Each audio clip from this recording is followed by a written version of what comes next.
Welcome back to Andersen Acres. We're here in the kitchen again today, and what we're going to do is we're going to make thin and crispy biscuits. And I'm going to grab a fork, because I didn't. Now I have a fork, good for me. So we're going to make thin and crispy biscuits. These are fun because they're a lot thinner than our normal biscuits, and they don't rise quite as much because they have less baking powder. So let's get started. You're going to need half a cup of a fat. Now I'm using shortening, but you could use margarine or butter. The flavor will change and the texture will change a little bit, but you can use either one of those things. So to that, give it a little squish with your fork or your pastry cutter. Okay? 2 cups of flour, add to that.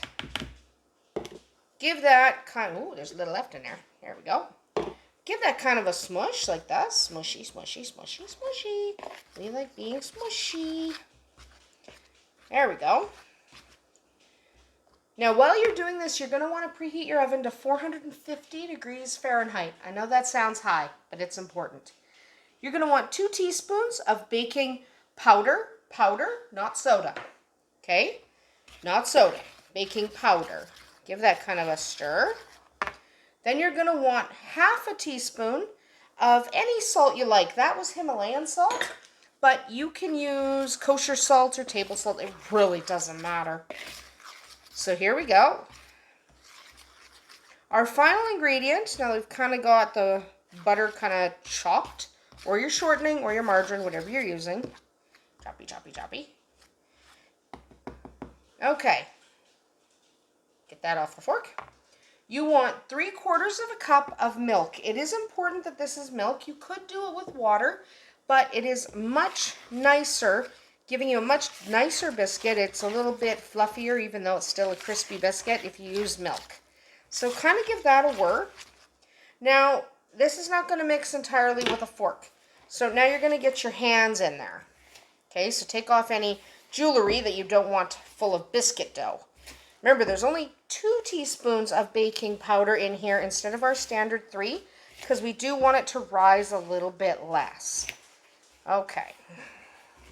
So we want to get all of this flour incorporated because this is actually a pretty loose dough right now. So what I'm going to do is I'm actually going to turn it out and put the flour on it. There we go.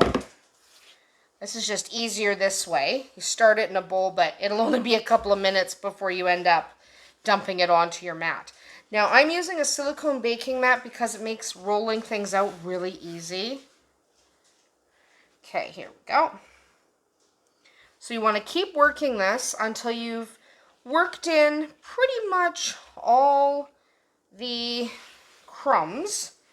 Okay, you don't want this to be a super crumbly dough here. Okay, and I have a little bit of a bubble. So a silicone baking mat works perfectly. For this, I will link to a baking mat in the description because I do recommend you have one for this. Okay?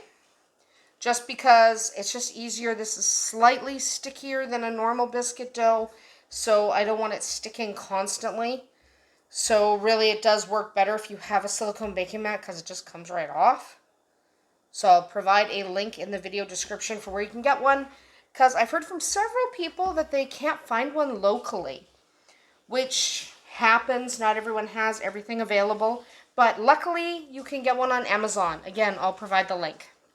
Okay, now we want to roll out our biscuit dough. Okay? We're going to roll it out, and we want to roll it out to 1/4 inch thickness. That's where this comes in handy. Now, this is my rolling pin that has these little discs on them that you can remove so that you're only rolling out as thin as you want. Okay, so you're rolling out exactly to that thinness. So for this one, the red ring is 1/4 inch. So that's what I'm going to use. Again, I'll provide a link to one of these because they're really, really handy. Okay, so instead of rolling to 1/2 inch or more, you do want to roll it out to 1/4 inch. And I'm just going to flip that over. And you can scatter a little flour, which I'll do in a minute. Scatter a little flour just to keep this from sticking. so it doesn't stick quite so badly. So I'm going to do that. I have flour here right next to me, but I just realized I forgot my biscuit cutter. So I'm going to use this opportunity to go get my biscuit cutter, then I'll come back, flour this, and we'll cut it. Just a minute. All right, sorry. Now I have my biscuit cutter. Happy me. Also, here's the flour that was sitting beside me. So absolutely rub some flour on it. Turn it over. Flour the other side. Okay, this just helps you not have it stick. Don't worry too much about there being too much flour. It comes right off. So we're just going to roll this out to 1/4 of an inch. We're using our gradiated, I don't know why I say gradiated, that's not really a word, but our graduated is the word I'm looking for, rolling pin. And we like this pin because it is so much easier to function with it. Okay, that's 1/4 inch, and I know it is because of this rolling pin. So now we're going to take our biscuit cutter. You want about a 3-inch biscuit cutter, maybe up to even a 4-inch. You want these to be fairly large because they are going to be quite thin and crispy. Okay, here we go. Cut as many as you can. Fit as many as you can on here. Don't worry too much. Just fit as many as you can. Okay? There. That's as many as we're going to be able to fit. Remove the biscuit dough from around them. You can re-roll and shape this biscuit dough, no problem. Okay, re-roll and shape this, no big deal. In the meantime, separate these and lay them on your cookie sheet. And I'll bring my cookie sheet in a second so you can see them. So remember, these are quite thin, right? They're only 1/4 of an inch. And that is okay. That's what we're aiming for. We want thin and crispy biscuits. They will be delicious.